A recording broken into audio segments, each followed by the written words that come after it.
As a genre, the term drama has broad implications as to how a film is presented. Setting, narrative structure, or physical markers cannot necessarily be used to identify a film as a drama. What makes a film a drama is how the film depicts its characters relative to their surroundings. As Tim Dirks puts it, drama films are serious presentations or stories, with settings or life situations that portray realistic characters in conflict with either themselves, others, or forces of nature. While setting cannot necessarily be used to identify a film as a drama, it can play a powerful role in how the story and characters are depicted. Spike Lee's Do the Right Thing and Joel and Ethan Coen's Fargo are two quintessential examples of drama films whose portrayal of characters is directly influenced by the setting the characters are shown in. In both films, setting is directly related to the geographical and socioeconomic context of the films. Within my comparative study, I aim to explore the similarities and differences found in each film's representation of setting through select elements of cinematography, sound, and mise-en-scène. In order to understand the manner in which setting affects the construction of meaning in each film, it is critical to first have an understanding of the film's cultural context. Fargo tells the story of Jerry Lundegaard, a man who devises a scheme to have his wife kidnapped and keep the bulk of the ransom in an effort to drastically elevate his mediocre socioeconomic status, ultimately resulting in a growing trail of bloodshed and chaos. The whole of the film is situated in rural Brainerd, Minnesota, and its surrounding area in the cold, snowy winter of 1987. In direct contrast to Fargo, Do the Right Thing is set in the urban neighborhood of Bedford-Stuyvesant, or Bed-Stuy, in Brooklyn, New York. It's the summer of 1989, and the duration of the film occurs over the period of a single day, the hottest day of the year, as Bed-Stuy's community experiences rising racial tensions, culminating in a brutal race riot on a neighborhood corner. At the time of the film, Bed-Stuy was an economically disadvantaged community that, while being majority black, was a cultural melting pot of immigrant groups. A gradual rise in young, affluent white people moving into the neighborhood at the time of the film's release was seen as a warning of gentrification soon to come, an anxiety reflected within the film. From the moment it begins, Fargo's setting is visually striking. Some of the most interesting conjunctions of cinematography and mise-en-scène are found in the manner in which snow is used to convey emotion in exterior shots, all of which were filmed on location. Speaking on the subject matter, director Joel Coen provides insight into the role that the boundless snow and its color and texture played in the composition of these shots.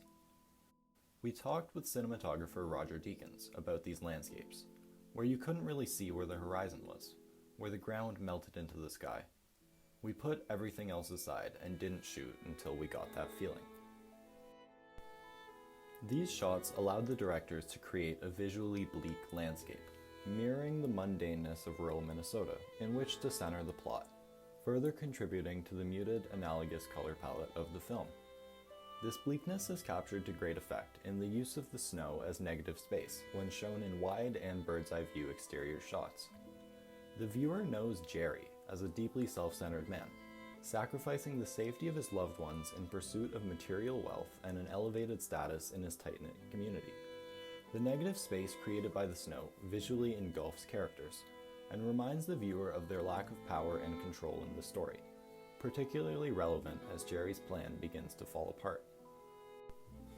In the creation of contrast through negative space, the snow isolates figures within a frame, allowing the viewer to observe figures in the foreground, middle ground, and background of a shot, and creating depth.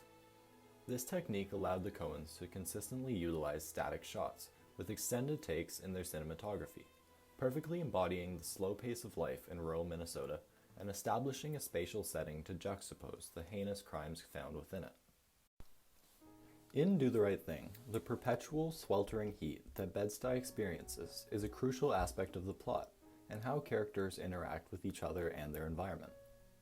As journalist David Leeds puts it, heat serves as a metaphor for the psychological pressures of racism within the film. As the heat of the day drags on, and already weighed down by the socioeconomic barriers the film's minority characters face in their daily lives, Mookie and his Bed-Stuy contemporaries' toleration of racism in their community diminishes rapidly. One of the manners in which Lee represents the heat is through set and costume design. In consultation with set designer Wynne Thomas, Lee decided to place a strong emphasis on warm colors, creating an analogously warm color palette of saturated hues of red, orange, and yellow in most characters' costumes and the set. This illustrates the way that Bed-Stuy has been permeated with the heat of the day and a culture of overt racism. As well, it is no surprise that the man who comes into conflict with Bug and Out does so while wearing a cool, bright green t-shirt. This can be seen as symbolism for his lack of connection to the community of Bed-Stuy, and representing of the effects of gentrification on socioeconomically disadvantaged neighborhoods like Bed-Stuy. Neither the characters nor the audience are able to escape the heat and its symbolic implications in the film. Lee often uses close-up shots on characters, forcing the viewer to observe the only figure in a tight frame, as beads of sweat trickle down their faces. Their expressions are often disgruntled and show their anger with how they are treated in society, as the racial tensions of the film continue to mount. The spatial and temporal settings of Bed-Stuy and Brainerd have very different effects on sound in the two films. Fargo's soundscape plays into the visual and emotional bleakness of rural Minnesota through soft, ambient, diegetic sound and a gentle strings-based score, creating synchrosis between the spatial setting of the film and its sound. In relation to plot, this gives Brainerd and its surrounding area an almost boring quality, creating deep contrast with the gruesomely violent crimes that occur in the area. Lee often seeks to fill shots with as much loud, diegetic, and often acousmatic sound as possible, representing the busy, hustling nature of Bed-Stuy, often colloquially referred to in the 80s as do-or-die Bed-Stuy. The energetic, usually muddled sound of Bed-Stuy is filled with voices, car horns, and a variety of sound effects that represent a lively city neighborhood. It can also serve to create a sense of community, through sounds like lively conversations or the Foley sound of friends cracking open cold drinks in the face of the engrossing heat. These are sounds that illustrate the many people that make up the cultural melting pot of Bed-Stuy. Arguably Fargo's most recognizable use of sound is in its characters' accents and verbal mannerisms, something referred to by linguists as Northern City's vowel shift, or Minnesota nice. Oh, yeah? Yeah. Yeah, is that useful to you? Oh, you betcha, yeah. Yeah. Minnesota nice, as the name suggests, is a slightly exaggerated accent, characterized by its politeness and affirmatory words. To foreign audiences, this allows the viewer to gain an understanding of the calm and simple way of life that Brainerd's residents embody, structured around a basis of respect and a culture more focused on moral good than financial gain. The distinctive sound of New York is shown to some extent through accents, but much more interestingly through the use of soundtrack, specifically the film's theme. Featured constantly within the film as diegetic music, Fight the Power was created by New York rap group Public Enemy. The song was intended to be an anthem, a song Radio Raheem would deem worthy to be played at high volumes wherever he went. The song symbolizes the racial tensions that gripped New York in the late 80s, amidst instances of violence against African Americans at the hands of the NYPD, some cases even referenced within the film. More so, it is a song that embodies the mantras of characters like Radio Raheem, who call for action to heal the community of Bed-Stuy through understanding and a demanding for respect, regardless of skin color.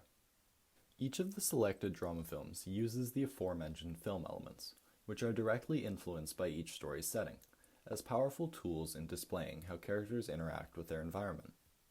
Brainerd's rural dullness contributes greatly to the story of Fargo, as it allows for a stark contrast to be made between the money-hungry, bloodthirsty characters of Fargo and their bleak surroundings.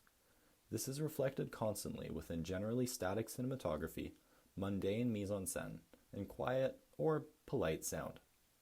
Meanwhile, urban Bed-Stuy is intrinsically fast-paced and full of life, as shown on screen and through audio. Do the Right Thing is a vibrant display of bright colors, city sounds, and an anthem that captures the fearless spirit of the film's characters in the face of mounting racial tensions in their community.